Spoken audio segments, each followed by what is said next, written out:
I remember so clearly when my oldest daughter Zoe made her first attempt to bake chocolate chip cookies by herself.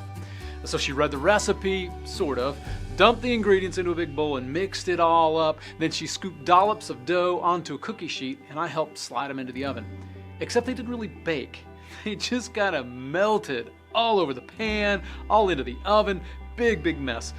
So we figured out that she had forgotten the flour, which is kind of important in making cookies. We started over and things ended up great. But if an ingredient is missing, things just don't turn out right.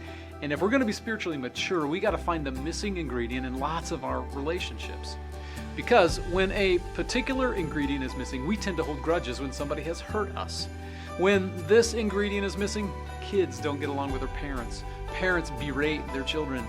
When this particular ingredient is missing, marriages collapse under the weight of disappointment or unforgiveness.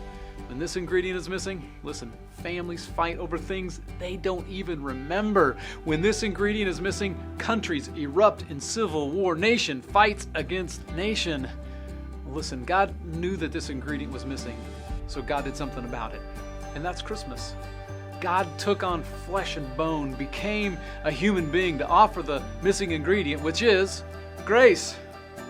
God gave us what we did not deserve: forgiveness, hope, a fresh start. Grace is an unearned, unmerited gift, and that's what Jesus came to bring. Because we fail, we fall, we turn our backs on God, and what does God do? Offers us grace.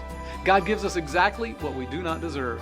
And the Bible says this in John's version of the Christmas story: God became flesh and blood and lived among us. And from his fullness we have received, wait for it, grace upon grace.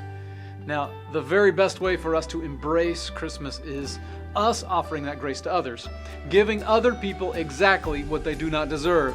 And maybe that's love. I don't know, maybe it's forgiveness. Maybe that's a brand new beginning. Grace upon grace. In Christmas, God gave us grace upon grace upon grace, and I challenge you to pass it along. Merry Christmas from Woods Chapel and from the Browns.